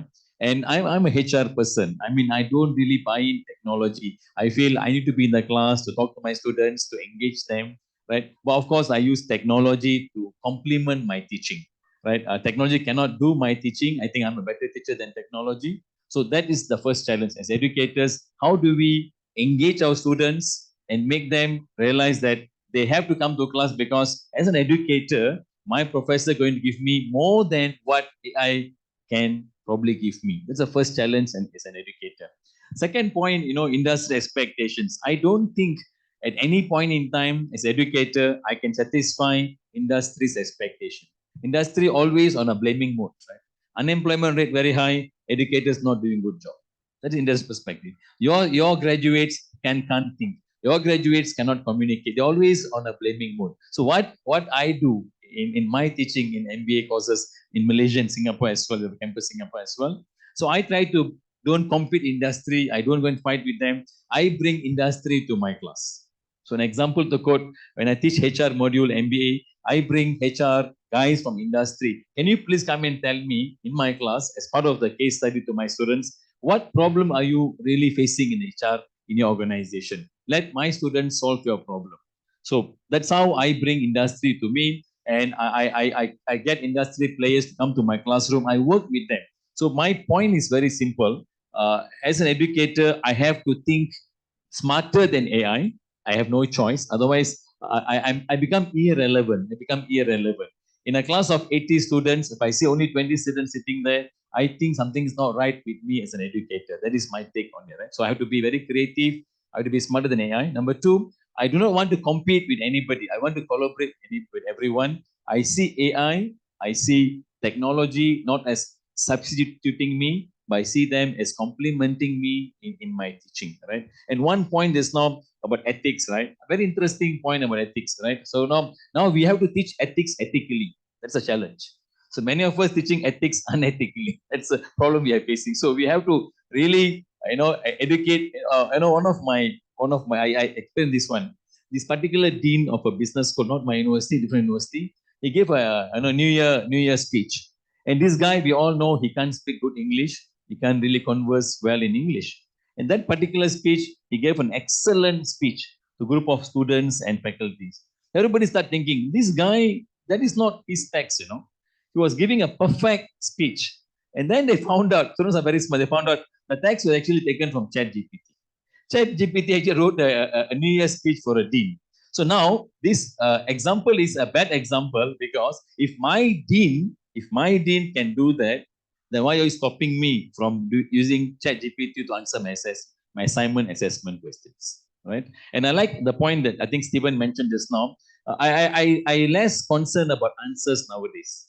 I'm more concerned about how you get the answer. I want to know you as a student, tell me how you reflect yourself and tell me how you come to the answer. I do not want to read your 500-word answer. I want to read your 150 words reflection, how you come to that answer. That is how I deal with my students. That is my few points to address how to meet the academic challenges, education challenges to meet industry's expectations. Thank you.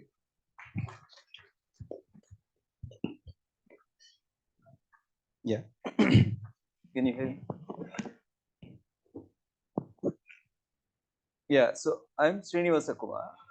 I come from Indian Institute of Technology, Madras, the computer science department. I've been teaching for something like more than 25 years now. Various subjects, including databases, information systems, knowledge, and applied ontologies and various things. I think I would like to bring in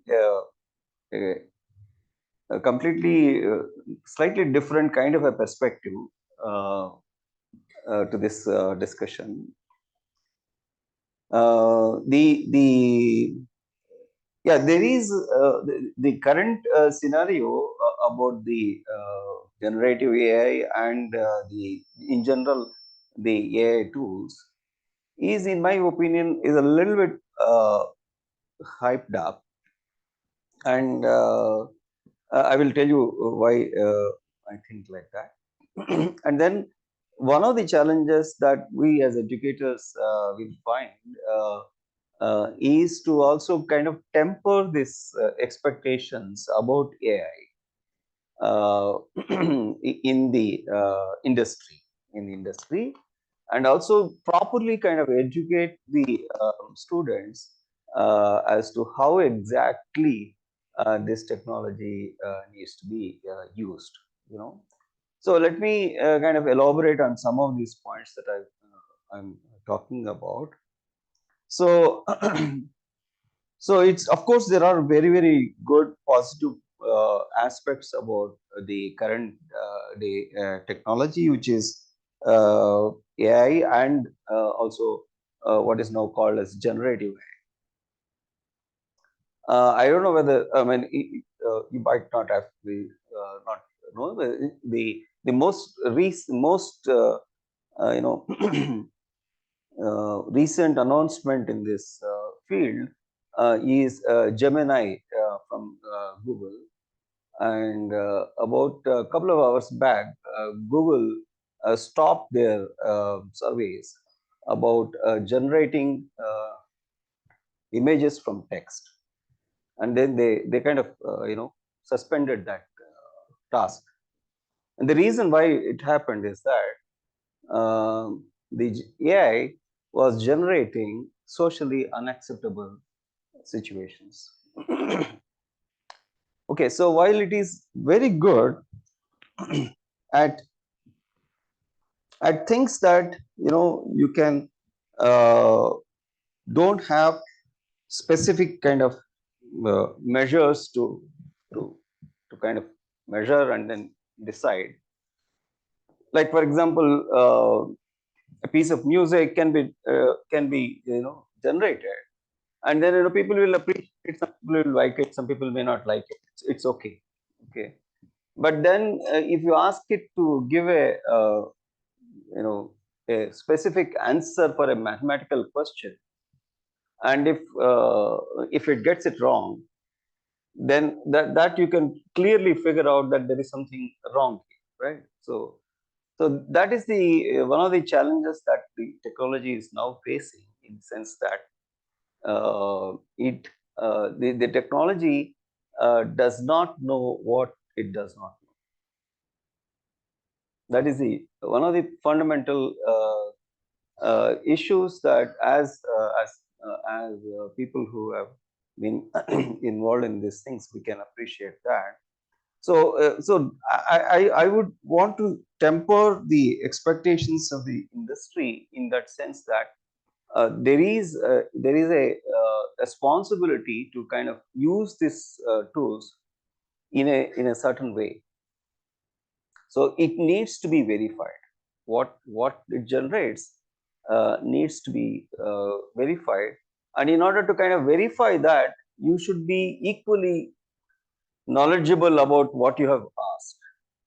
And so the application of this entire thing in the education, where the education's educator's goal is to bring somebody up in that domain, whatever domain they are teaching. So while you are teaching, the expectation of the person being taught is that the person who is teaching knows it completely. There's no iota of doubt about that aspect in the teacher, in the student's mind. But then when you use generative AI, which answers everything with a certain probability, this thing will become a issue. So I cannot give an answer to a mathematical question and then say that it is 75% accurate. And what does it mean, right? So, and you have a tendency to kind of mislead a young student into thinking that something is correct while it's not actually correct. So these are the various interesting issues that we have been looking at as part of our research there. So now it's also kind of in the academia, it is kind of being acknowledged that my take on this, why am I elaborating on this, is that not everything is there is a lot more for us to do. Okay, so while but we have to be cautious about where we are applying this technology, and so I can elaborate a little bit more in a Q&A session if necessary. Yeah, and it's another thing that I want to tell you is that these technologies are extremely expensive to build. Extremely expensive to build. A colleague of mine was telling me the other day that it's embarrassing to write a proposal to develop our own Bharat GPT. There are efforts now to generate Bharat GPT, because as the AI technology becomes powerful, countries need to be aware that it becomes a critical technology, and then countries have to kind of also have a stake and own that. They have to have their own AI. So a new term that is being talked about in the community is called AI sovereignty. So countries need to have their own AI. I cannot depend on somebody's AI, because if somebody can block that AI. And so as AI becomes a critical technology, I better have my own AI. I cannot depend on somebody else's AI. And in order to do that, you have to invest. And a huge amount of investments are needed in these things. So you can probably get those actual figures. And there's a huge. So in this context, it's actually kind of very we need to kind of educate managers of technology that it's better to cooperate and then have treaties between our countries in order to kind of collaboratively develop a critical technology like this, rather than everybody burning a huge amount of resources in building these models. These models are very, very expensive to build. Back when the GPT is running for it, you know, the huge data center that is consuming a huge amount of power somewhere. Okay, so that's and that aspect also kind of brings in the disparity. For example, the academic departments can no longer do very meaningful AI research because they really don't have the resource. They cannot compete with OpenAI or that kind of investment. I mean, those people are talking about $7 trillion investment. We cannot do that. Nobody else can do that. So only if people can do that. So these are the various interesting aspects. These are all challenges that we need to face when we want to bring in when we talk about AI and higher education and the impact on the society. So I think with that, I would like you to take on some questions and whatever I can elaborate on some of these things. But the issue is, can you hear me? Yeah. So when there is good, there is always bad. In the Indian literature, we say wherever when you churn something to do something like AI, something bad comes out, good comes out, and so on. So you have to basically be ready for both good. I mean, what Srinivas is talking about is about deep fake. You must have seen on the TV lot of this one coming. When you are talking in a public speech, they can take that image and then put something somewhere else and so on. But more other issues that I want to ask is, for example, data storage. You want to store the data, and when you want to do this one, lot of banks have their own servers, lot of institutions have their own servers and so on, and Amazon and others, they provide you this one. But what about cyber attacks? There is cyber attacks that are happening all over the world, and to collect that information and so on. So, I mean, how can we prevent the cyber attacks? I mean, you can make this one. Is there any issue, any research that is being done anywhere for you, how to prevent the cyber attacks? And the second thing is about education. One of my friends is from IIT Delhi. He was saying that, oh, look, I had to give a question paper and so on. And I asked ChatGPT for the questions. So he was telling me, ask ChatGPT, and ChatGPT has given a lot of questions and all that. I said, guy, your student also can ask, what is the question that these guys have for this particular subject you can give, and the ChatGPT will give the same question, right? So the students also know the question. But is there any way we can avoid this kind of duplication on this one, giving it to both the friends and enemies and so on? And also, there is, of course, what Srinivas is talking about, there is the risk. There is always risk. But how do you prevent those risks? How do you, I mean, you cannot, if you want to prevent risk, then you have to stop using AI, stop using new technologies and so on. But how do you safeguard yourself against those things? These are all the research topics that one has to look at. But if you want to discuss any of these three about the question paper, have you given any questions using AI or ChatGPT? wanted to, you asked about the data protection and the cyber attacks. So we do have the protection of the research data in the university, and it's highly confidential. And so for the research, we only keep data for 10 years, and then the data gets destroyed after that.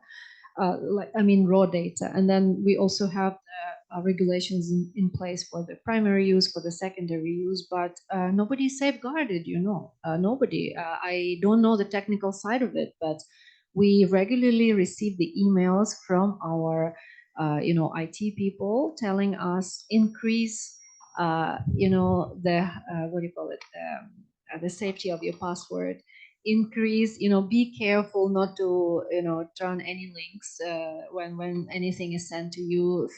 Amount of phishing emails is increasing exponentially, so yeah, there is this phenomena of these attacks is there, and our IT, they're working very hard on that. So the institution, the university takes care of that, but it's not for free, it costs money. So we do generate a lot of data in NTU in multiple areas. Like, it's just my educational, for in our educational center, there is loads and loads of quantitative, qualitative data, and all that has to be protected. That is not to speak about the articles, like only the passworded access and all the intellectual property, but all the raw data, even the raw data. Yes, it can be hijacked. It can happen.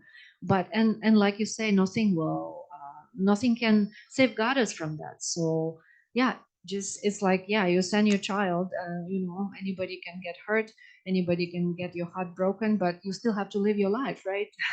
There is no safeguard for that. So as for the questions, yes, well, I do interact when I do the research workshops for my younger researchers, for like how to do the literature review and all. I do use ChatGPT, but I'm very open with that with my students, and I tell them, with my younger researchers, the people who I'm teaching, I'm very open with them that when you ask that question to ChatGPT or any other generated AI, when you get the answers, be critical about it. Check your facts. You can't just blatantly just take and bring it in. So this moment of critical thinking should always be there. You have to, I do ask the questions also, and I'm open to that. And I think this transparency is very important.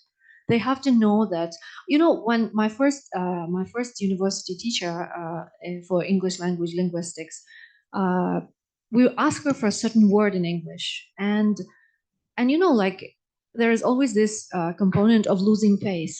Do I know? Do I not know? I'm a teacher. I need to know more. Is it okay to admit that I don't know? And she very simply, very humbly, she says, oh, I don't know this word. Let's take a dictionary and check it. And two, she and me, we sat together and we found that word and we saw the translation of it. And yeah, so I think there has to be this honesty and transparency and integrity between the educator and the students.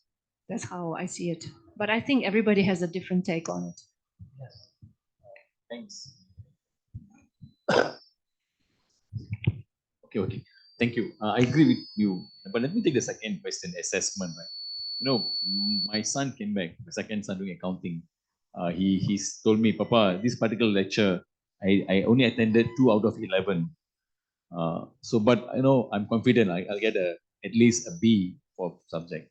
So how is possible, because where I come from, we must attend lectures, talk to lecturers, get the question tips, and then you answer. Say, Papa, this lecturer, I observed past year questions, Papa. The trend, I know the trend, which chapter comes out, which semester, which topic. So I use ChatGPT to formulate the potential questions. And I use ChatGPT to also give me potential answer, Papa. And the lecturer cannot catch me plagiarism because this is an exam hall, written exam. So they can't turn it in on the written exam. So therefore I'm safe. And true enough, the fellow got a B for its subject. So the question to us as educators, again, right? Assessment. If you're going to do the same thing like what his teacher did, then do they need us as educator? This is very important, right? So going back, question of why are we assessing our students? What are we assessing them on, and how are we going to assess them so that we can achieve the learning outcome of that subject we teach. Otherwise, becoming like merely like if AI can do, robots can do, you become a robot, not an educator. That is my take on it. It's assessment. So going back, being more creative, being more innovative in creating the assessment, if need to give assessments. Otherwise, think about method, how can we assess our students? Right? And that's point number two, the cyber attacks. What can we do to stop that? Right? You can't really stop that unless we stop AI completely. But can we stop that? No way. It is part of our life. You like it or not, technology, robotic systems, AI, ChatGPT, whatever.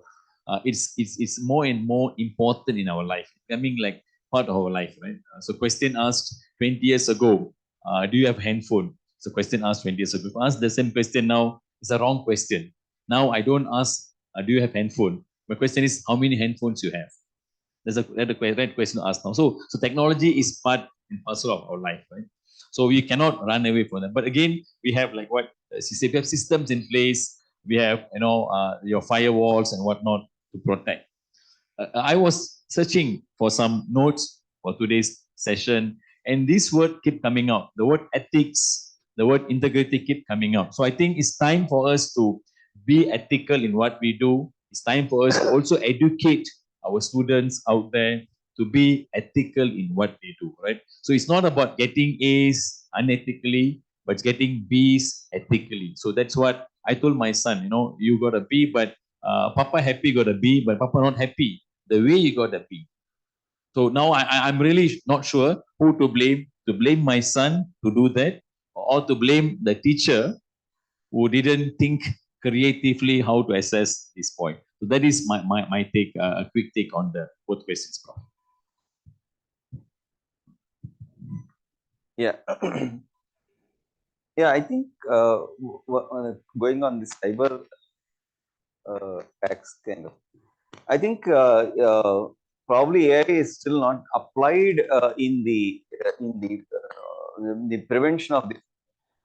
I think AI is going to be a very potential answer for this kind of thing, because AI can do integration of information from huge number of sources as compared to humans, and then be able to check whether that kind of a thing is properly happening or not, and so it can probably prevent the cyber attacks if it's employed in that way. So I have a feeling.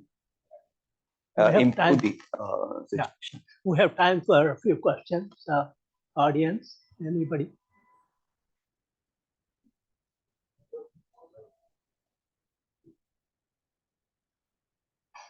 From the students or anybody?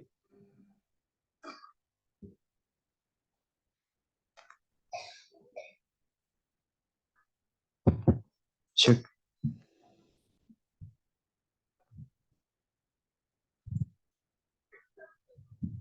My question is to Professor Srinivasa Kumar. He was telling about industries using AI responsibly.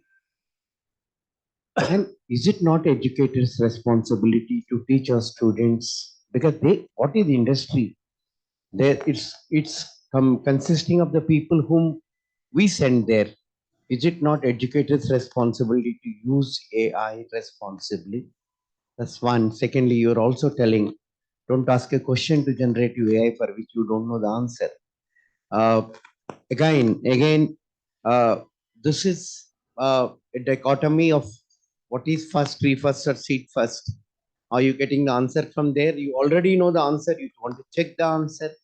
How exactly a teacher deals with AI? Does he supplement his knowledge? Does he check his knowledge? What exactly is his role? Both these questions are still haunting the educators. So perhaps you can throw more light or clarity on both the subjects, both the points that you made.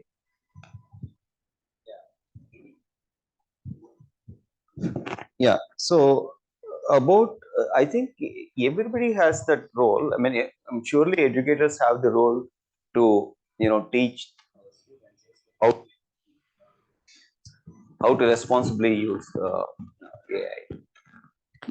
And then, of course, I also would say that the industry also shares that responsibility in the sense that they also, when you say uh, when you make a technology and then it's not going to be used. So, yeah. So if you use a certain, if you give some set technological services, which you are not sure whether they're going to be put to good use. So do we also need to share that responsibility? Is another question that I would like to bring that. So surely educators have the responsibility to kind of inculcate in the responsible use of AI for the students. Yeah.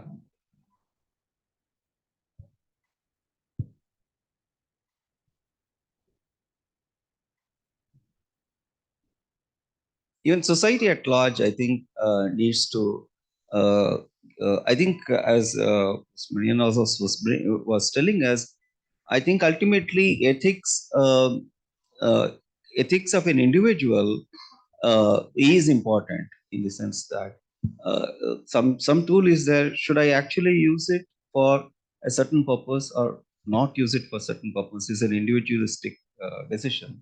And then I think ethics, culture, and all those things should guide them in that manner. But my answer to this question is, wherever there are angels, there are demons. So I don't think you can teach anybody anything, but I don't think you can stop people misusing something. So that is where the government regulations and other things should come in, and so on. So the education institutions cannot stop teaching these new subjects. For example, people can use the RFID to do a lot of other things. They can use IT for your website. They can hack. They can do something. So that doesn't mean you cannot have a website. So basically, this one is you should teach people not to do it and how to be careful, how to be responsible, and so on. And also, there should be government other regulations that should come in. Yeah, actually, I also want to add on to Pastor Viswanathan's observation on this. I think it is becoming increasingly urgent that societies and governments kind of wake up to the power of the AI technologies that engineers and technologists are producing, and correctly respond to those things by putting the what kind of regulations to bring, and are those regulations enforceable? These are very, very interesting questions that both society at large and governments have to really address at this stage, I think. Thank you. If I just add a little bit on that as well, I think ultimately the word collaboration, right, cooperation between academia and industries is very vital. We have to, instead of us blaming or putting the pressure on other party, I think we all should work together and see ultimately how can we create something that will benefit the mankind, which involves academic students as well as the industry. So that must be done responsibly, and the word accountability must be there. The word ethics must be there. The word integrity must be there. So otherwise, I think it's a long journey, but we have to start somewhere. Otherwise, I think we don't teach the child how to behave at the age of 25, then I think it's too late. We were talking about 10 years time in the same conference, sitting down talking about why didn't do it 10 years ago.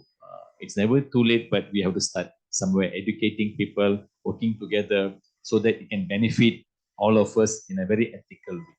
Thank you. Good afternoon, everyone. My question is to all of you. So, sir, here. Okay. So as you all know that AI can be used in biomedical engineering. So there is a possibility of creation of new viruses or new bacteria. So this would be a perilous state of affairs for the whole world. So don't you think that there should be an international body that can regulate the use and development of AI? Yeah, definitely. There's no doubt that there should be a regulatory body.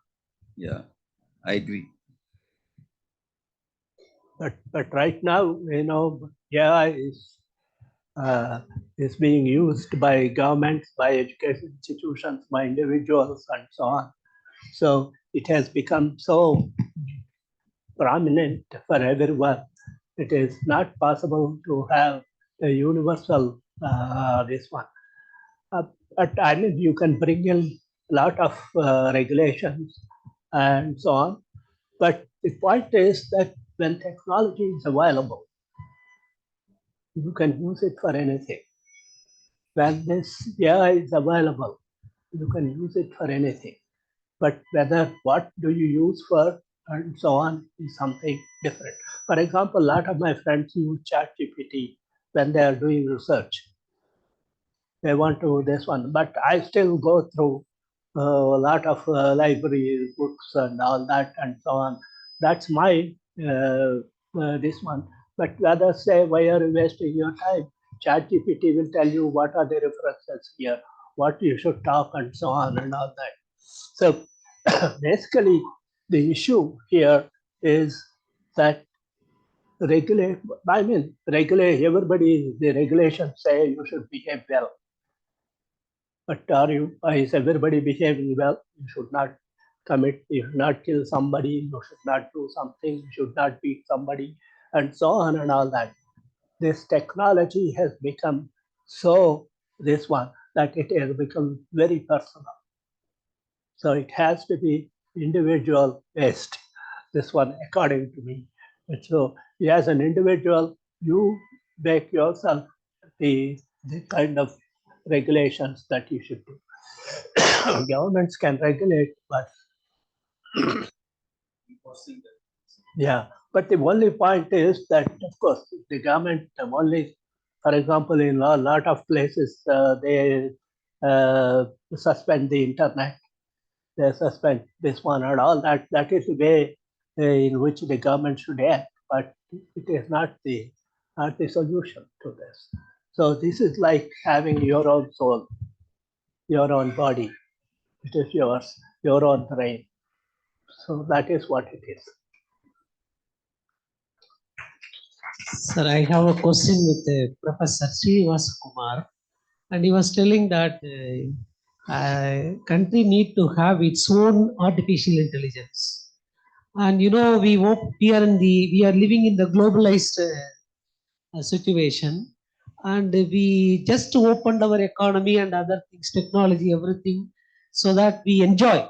Give and take policy is available in the use of technology by countries. But we also know that there are certain countries that restrict the use of certain AI features and other things. So if that is so, how can we say that we need to have our own artificial intelligence? I quote one example.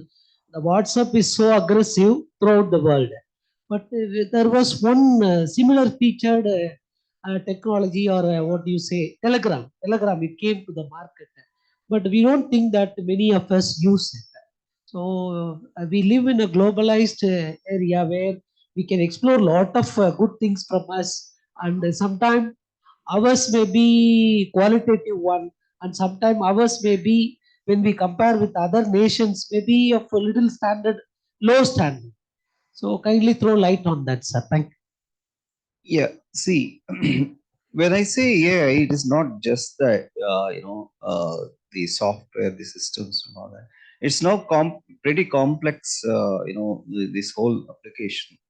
Because you probably know that the whole, all of these models are actually running off thousands of graphical processing units, GPUs. So the more GPUs you have, the better models you can run, and these are the things. So it is ultimately going into physical infrastructure, And as countries, we cannot, probably not have our own physical infrastructure. So that's from that angle. While we probably collaborate and then use technologies that are available and then cooperatively with other governments, but when it comes to a critical kind of situation where we have to have our own resource, then it's essential for us to have that resource. That's the take on that. As a country, you cannot say that I cannot train a large model nowadays. So, and that requires you to have physical infrastructure. The physical infrastructures are, today, the most leading companies are designing their own chips that can be used for AI. Okay, and there is only one company right now, as you probably know, NVIDIA, that supplies GPUs to everybody. But that cannot be allowed to be the situation for long, because, and that's why leading companies are designing their own chips and coming up with their own, hardware infrastructure for running AI models. So in that context, it's important for us to, the government of India is actually now focusing a lot of, as a government and society, we need to kind of take ownership about the critical technologies. Like, for example, VLSI is a critical technology, and that's the one that powers many of the other technologies like AI. Yeah, that's where the issue comes up. Thank you so much. I would like to thank the organizers for inviting us to have this panel discussion. I want to thank all my colleagues here for being here. So, and we are sitting and standing before lunch. So basically, I would like to thank everyone. And yeah. Thank you. This was an extremely wonderful and engaging session, and I'm sure we all have a lot of points to take home. Thank you to all the speakers for making this an interactive session, and to our audience for actively participating in this. I would now request Father Dr. Roy Abraham, Director Zyme Bangalore, to present the token of appreciation to our esteemed speakers.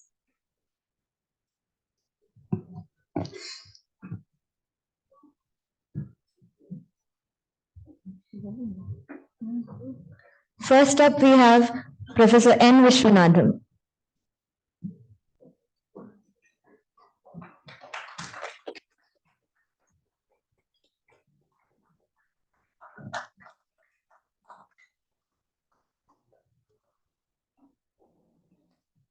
Next, we have Dr. Maniam Kalyanan.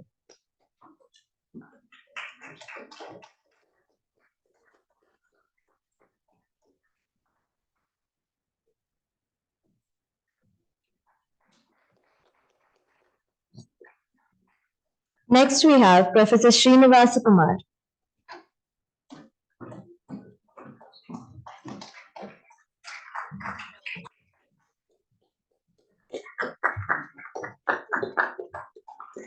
Next, we have Dr. Galina Kogut.